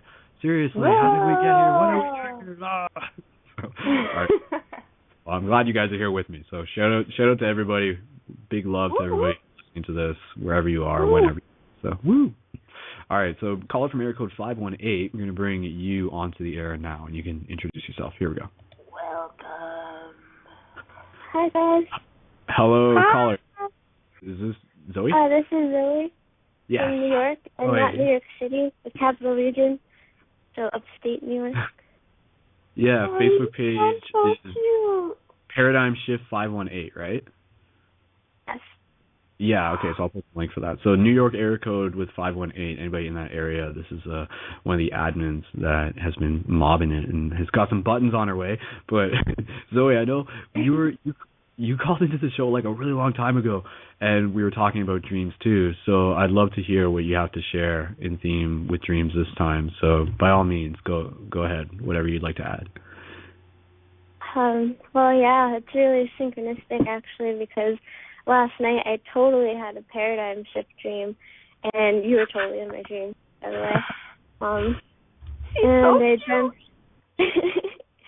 I'm glad you think I'm cute. I usually get so nervous right before you guys like put the call through, but yeah. So I dreamt of like a paradigm shift like center where everyone from everywhere would gather and just like create and talk and share in that wonderful space. And the best part was that there are these like meditation rooms where people would get together and just om.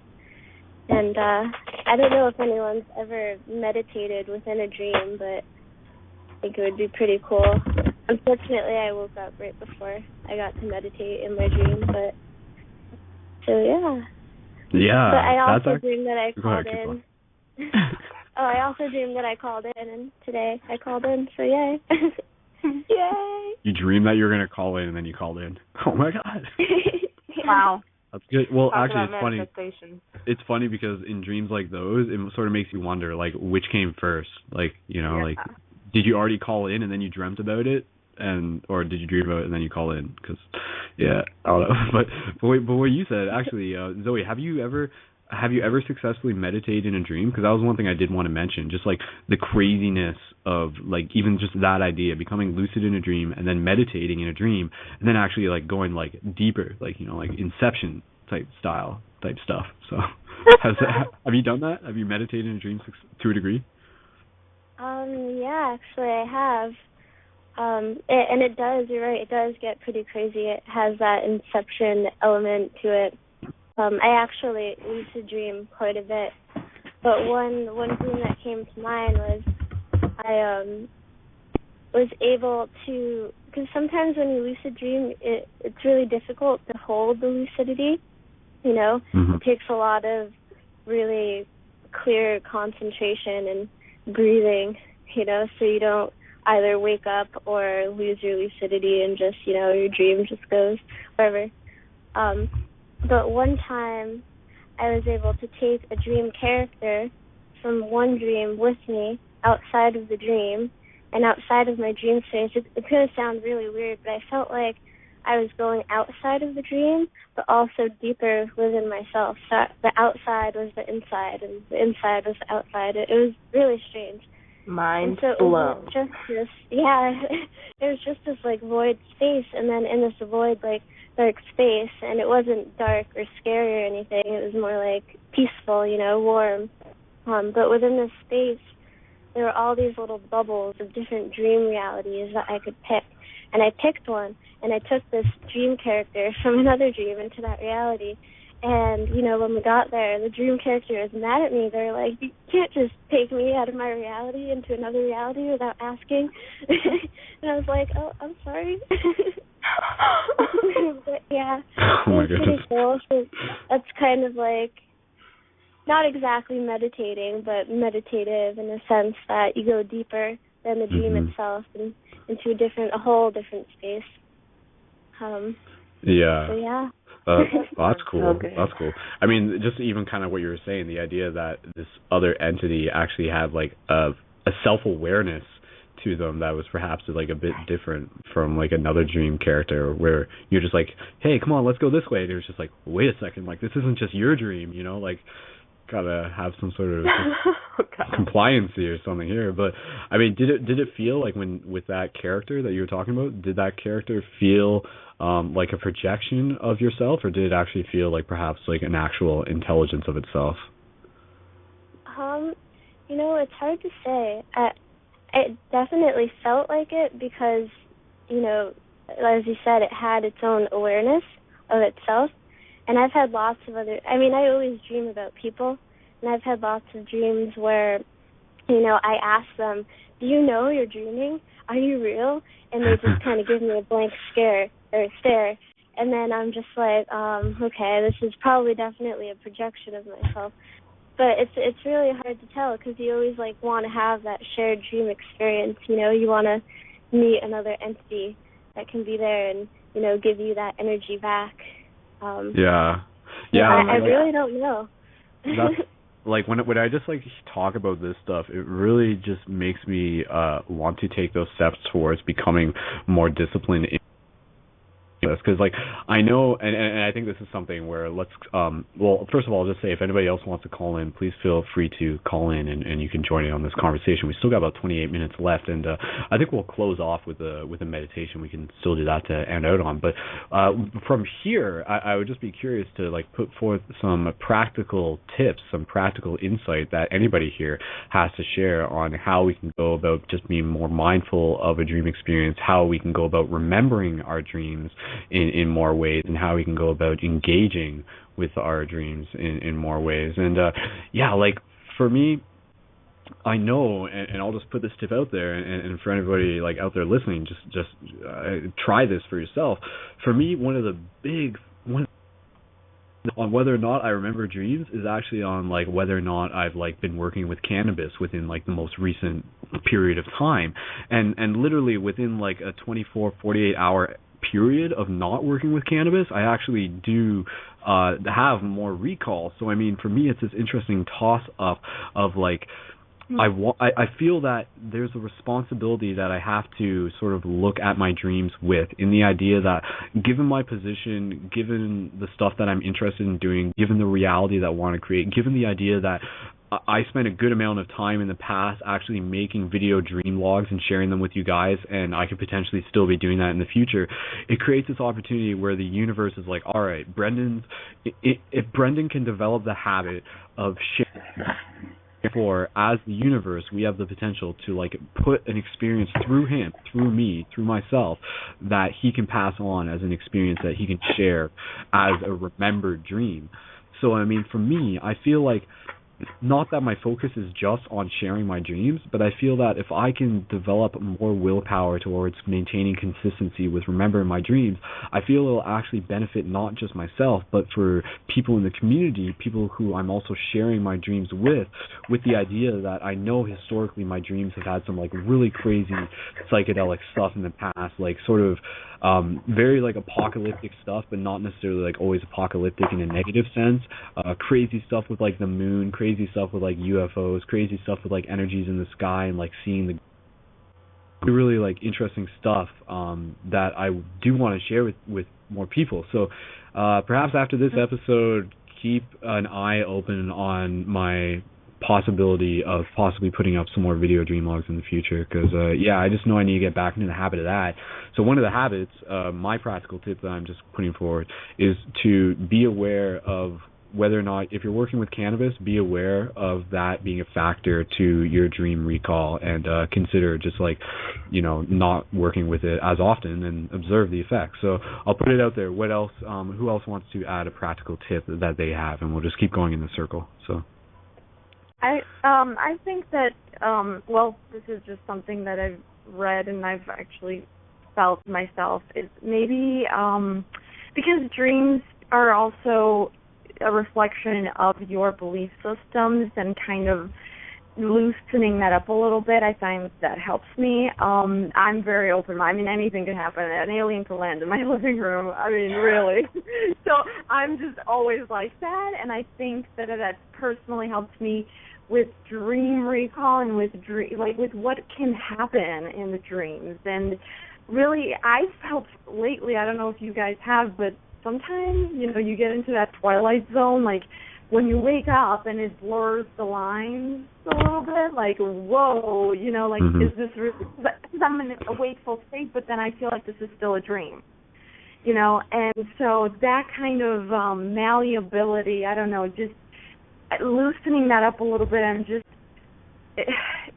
being able to say that this reality can be just as flexible as the dream reality, because I've had a lot of flight dreams, and I'm literally walking down the street thinking I can fly, or trying to, but just maybe the belief systems that we have, there's a lot of restriction because of those belief systems, and maybe working with those in the waking life. I'm also gonna recommend a book that's mind-blowing. It's called Ultimate Journey by Robert Monroe, and you guys should all read it if you've never read it. He actually travels. He has OBEs, and he describes these circles that surround Earth that we actually travel to, and when we die, we actually go into a specific circle of energy that surrounds the Earth, and then we go back and reincarnate or whatever. But he was able to have OBEs, and in this book, he will clarify so much and just describe his experience, and it's just mind-blowing. It's called Ultimate Journey. Yeah, definitely.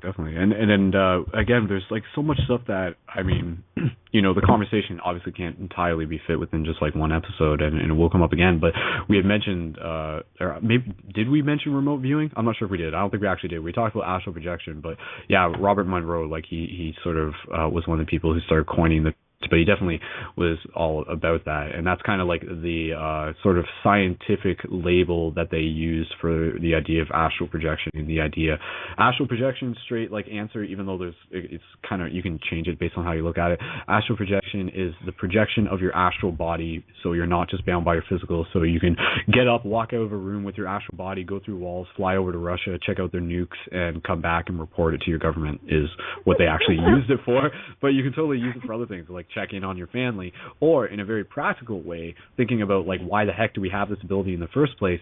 Take it back to our ancestors, and you can actually think about how with our dreams, we would actually use our dreams to actually project and to see where the local game was, to see where the local food was, and to see the and actually be able to anticipate, to be able to envision it, and to be able to use our dreams as a chance for us to gain a bigger perception of this physical reality that we are in. So that's an interesting idea in itself.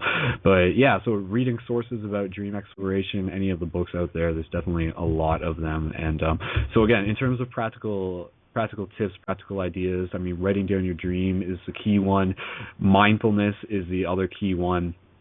And reality checks is the other key one. So Monica, Brianna, Zoe, whatever you guys want to add in, go for it. I was just going to say, like, sort of going along with reality checks and like incorporating it into your daily life. I actually did my senior thesis project, so that big project you have to do when you graduate college, on meditation and astral projection, or like non-locality. So a practical tip I would say to, remembering your dreams, learning more about your dreams, is to incorporate it into your daily life. Start by putting up sticky notes around your house or the place where you inhabit the most, even in your car, that asks you to check yourself, reality check, are you dreaming? Or that gives you cues like saying like, what color shirt are you wearing right now? Because in one dream, I definitely know that my shirt changed colors, and that was like one of the things I noticed. I was like, I'm dreaming. My shirt is changing colors. So that's awesome.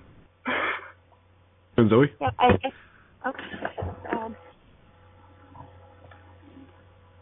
I was just going to add, I remember, Skull, you always used to say this, and I think that it's really important too to think about, is that in the dream realm, it's like you get to experience yourself 2 times in a day, you know what I mean? Like, you can be productive in another realm and learn about yourself and experience different things for yourself in ways that you're not really capable of doing here. So I think that the mindfulness aspect of it is really important, and even if you don't dream that much, just set the intention, just practice. Try to let it happen, and whenever it does, write down what it was that you dream about, because that is like your journal, that is your life experience. And there are dreams that like will shake your whole day. You wake up and it sets your day off with like a certain emotion or a certain feeling, and you can't really shake it. Pay attention to those things and like see how they correlate with your waking life. Yeah, and definitely just in theme with writing the dreams down, I would just recommend having a journal on you that you just write down things during the day as well, thinking back to the idea that, like, this is a dream in itself. And we like to think that we can remember things quite well, but truth be honest, like, we don't actually remember things quite well. And not to say that the memories disappear, but it's our connections to them that are inherently weak. But if we can strengthen our connections with our memories, which is developed by writing them down, by creating those like portals back to them. So every time you like write down an emotion that was related to a memory, whether or the dream reality, by simply reading that word on that piece of paper, that's like running a shortcut back to the memory of that, and that's kind of like what journals do. They're like, oh yeah, I remember when I wrote this, I remember what I was experiencing. So I mean, yeah, like definitely writing down anything throughout the day to get into the habit of becoming better at writing down your dreams afterwards, and obviously writing down your dreams is the thing that you want to stay consistent with. So just get in the habit of it and know that you're not the only one doing it, and it might start off as a few words, but eventually just continue to do it, and it'll develop over time. It's like muscle training. It's a practice, so you just got to keep doing it. Don't give up after the first day and think, oh, I'm not going to remember my dreams. Just stick with it, and there are other techniques as well. So what would you like to add in terms of tips and tricks? Well, two things, and both are things you've actually said earlier in the show. One, cannabis use. I've always been a very vivid dreamer ever since I was little, but when I started using, cannabis, my dreams were muddy, and I would wake up and not remember anything. And whenever I stop using, I have vivid dreams again. So, I love cannabis. I love what it does. It's a beautiful plant, but it's a good thing to remember if you're trying to really explore your dreams. It's really honestly better to be clean, at least just for, a week or so you could, remember your dreams better. And two, this is a little trick for when you are dreaming and you do reach that lucid state. You can have, so many superpowers that you've always wanted. Like, you can walk through walls, you can fly, you can turn invisible from dream people and mess with them. It's a lot of fun. But you can only do these things in your dreams if you completely believe that you can do them. So say you want to turn invisible, maybe someone's chasing you and you decide, I want to turn invisible so they can't see me anymore. If you completely believe in that, okay, I'm invisible, I'm here but I'm invisible, and you believe it, the dream person won't see you. But if you have the slightest doubt, maybe I'm not invisible, it won't work. Mm-hmm. And I don't know, I just think it's really important to remember it's that power of belief. It does a lot. And it does a lot in the waking world too, It just might be a little bit slower manifesting. But it's really good practice in the dream world. Yeah. So yeah, I mean, even again, just why dreams are so important, because the practices that we can keep in mind with the dream realm, we can apply over to the real realm as well. So yeah, like practice manifesting. And how do you do that for yourself? Well, in addition to setting an intention, also work on the idea of maintaining alignment with that intention. So the simple metaphor that I give is the idea of throwing a boomerang off a rooftop. So that boomerang would represent something that you would like to see the universe bring back to you. So I mean, in a very superficial way, you could say like, I want a new car. But in a way that's not so superficial, you could be like, I want to meet other like-minded individuals. And then by like putting out that intention, you throw that boomerang, but then you have to make sure that you're on the same rooftop to catch it when that boomerang comes back. Because if you're just like, I want to make new friends, and then you just like walk away and get distracted, the boomerang's going to come back and it's going to go like right past you, and if no one's there to catch it, then the universe is like, okay, well, I guess I'll wait till next time until they throw it again. And we're the ones that have to throw that back, so that intention is there. And then a big thing is like being able to meet the universe halfway, and that's where you get into like these synchronicities and all sorts of other awesome stuff. So yeah, like the dream topic is so important, it's so key, it's so real, it's such a thing that can be experienced, and that's where you get the idea of like knowledge through experience, like the esoteric sciences. Like the dream practice is the one common thing throughout all religions. It is in every single mystery school, it is there, and it's there because it's a part of this experience, it's a part of this life. And of course you can just look at the idea that like, oh well, dreams are just our brain trying to reprocess memories from the day so that we can go live about our life and not be like bogged down by things or whatever. But then there's also the idea that like dreams are actually a chance for us to return to this other dimensional space that we are actually more innately from, so to speak. And within that space, like we're more able to experience how our thoughts create. And even if you aren't lucid in a dream, just be aware of what it is that is happening within your dream, because when you understand that that is you that's projecting it, that is you that's coming back at it, it is understanding that like whatever it is that comes back to you within that dream, whether it feel positive or negative, is there to help you see more of yourself. So you can think of a dream as like a mirror into your subconscious, but as you make your subconscious conscious, then you begin to remember like who you are. You begin to understand who you are. And those of you who saw like a post I put up on a banner the other day, really cool. There's a whole new episode of Legend of Korra, the Avatar series, and it was all about her. She literally like got amnesia, and then they lowered her. They found her like washed up on a beach, and they lowered her into basically a float tank, which was basically just like water with like strings underneath her.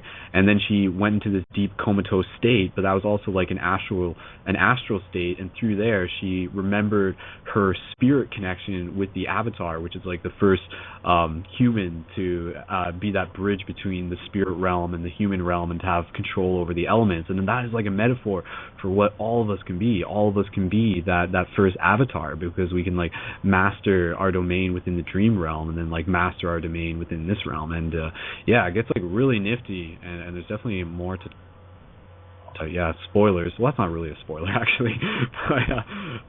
So just putting it out there, I would love to hear just any sort of closing thoughts that you guys have to share on dreams, and then we'll actually move forward into our closing meditation. And I'll put it forward as well, because I want to provide you guys with the opportunity, and I'll just ask that question now. Is anybody here, amongst all the people who are with us, is anybody here interested in leading us into our group meditation? Anybody? Don't put your hands up all at once. So. I could give it a shot.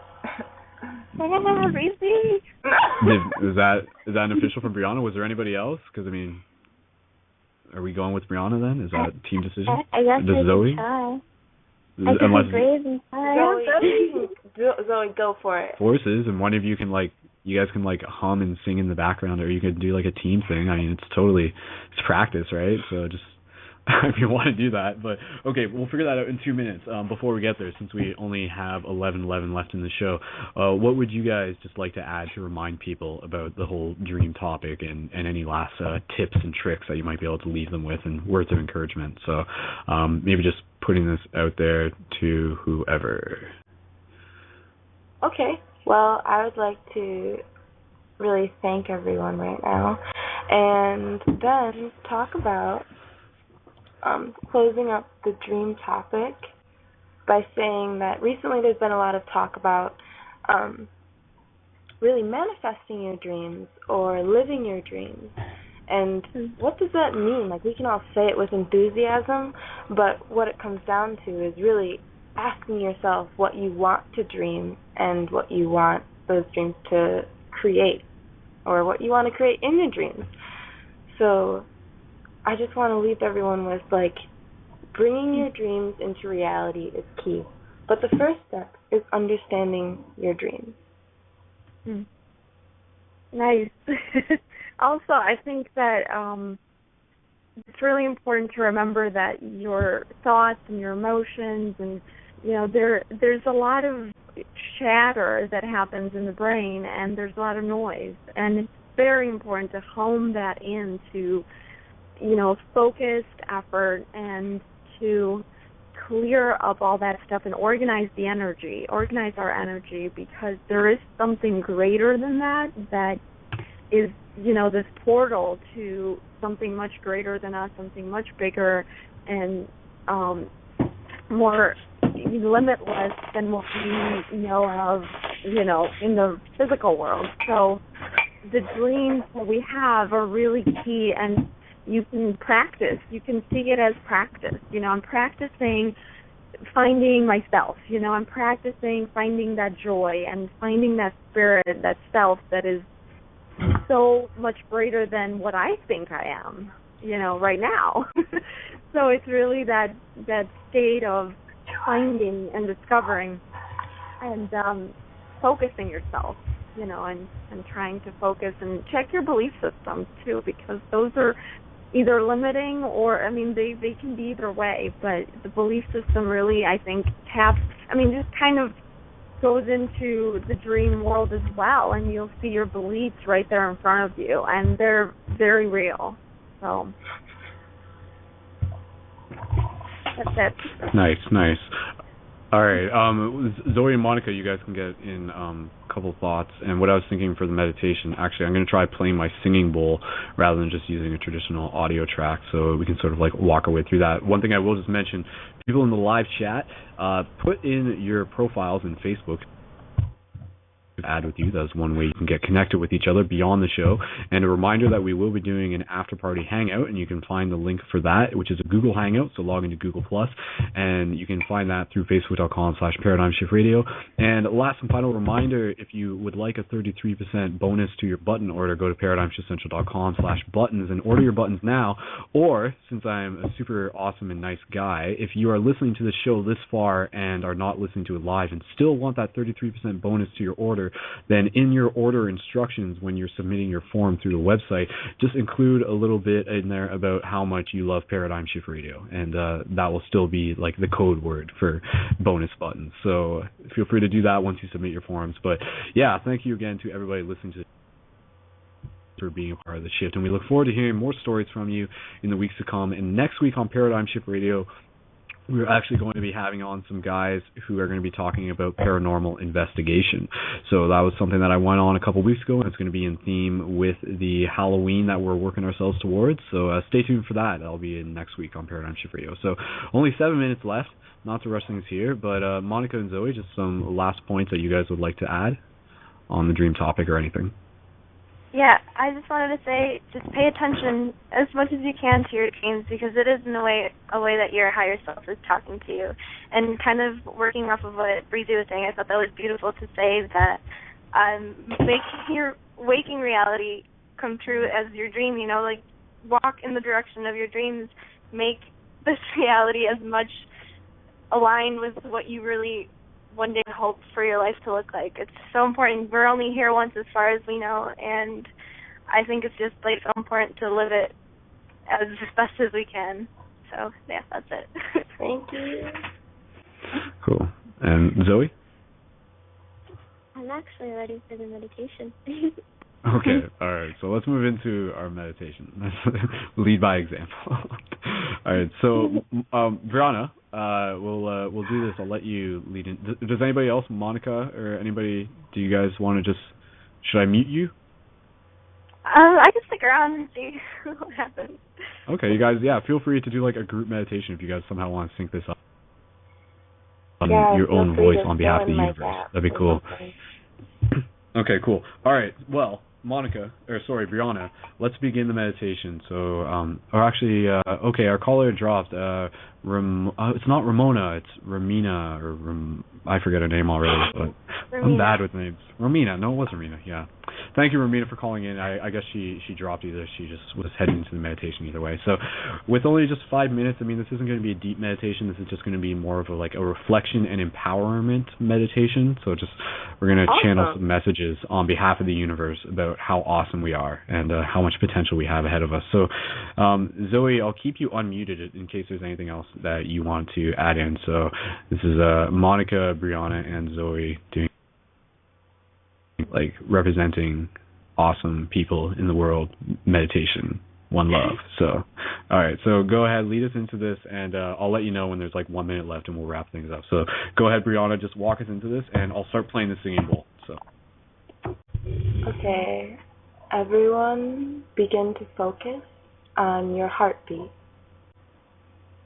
Just tune into your heartbeat, and then tune into your breath and how your lungs are expanding.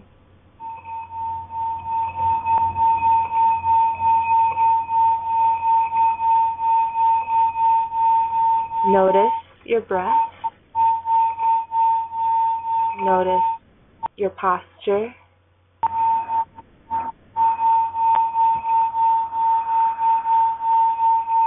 And relax.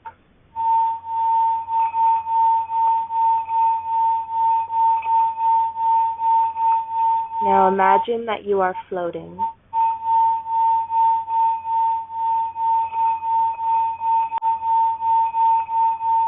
Really feel how you're floating. Notice any thoughts that arise and let them pass you by. Watch them as if they are fish swimming past you as you are floating.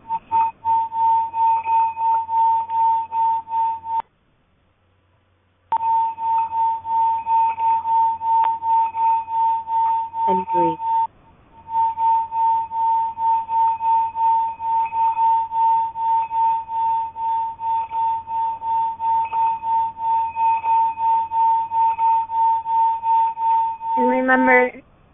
exactly where you need to be. You are loved, and you are enough.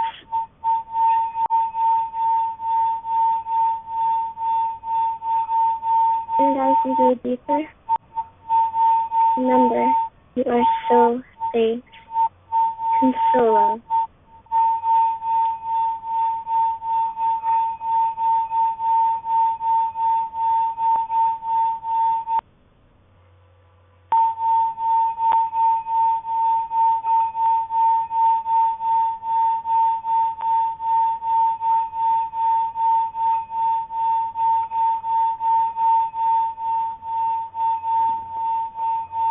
Do not let fear stand in the way of what you know has to be done.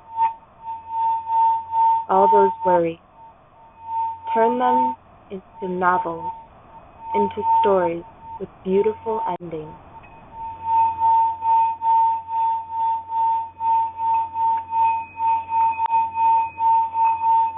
The universe is cradling you, supporting you in every way.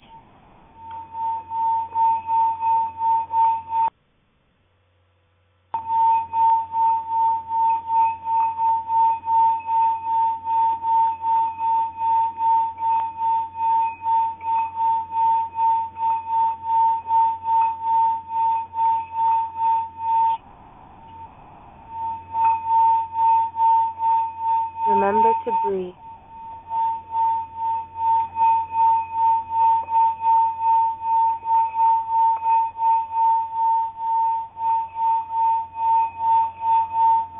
Imagine yourself as a being of light. Your entire body illuminated.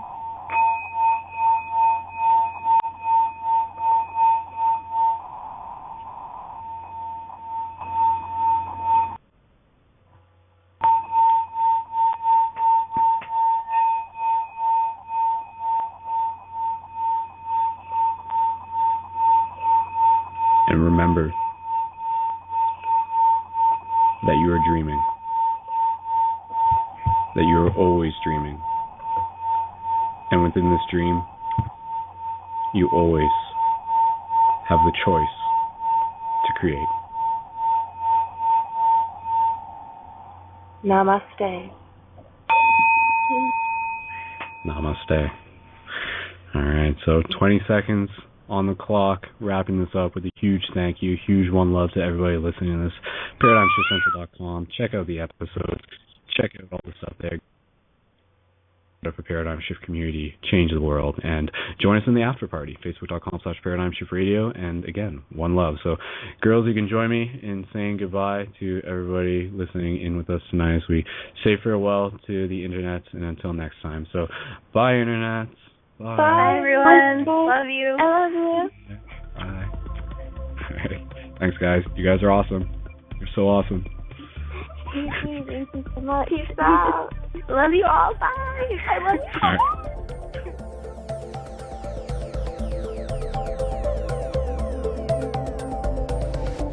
Thank you for listening to another episode of Paradigm Shift Radio. If you enjoy this show and would like to support it and would like to get more engaged with your local community, then consider ordering some Paradigm Shift buttons. Go to ParadigmShiftCentral.com/buttons. And of course, if you'd like even more bonus content, join up as a PSR Plus member at ParadigmShiftCentral.com/PSR Plus. Thank you.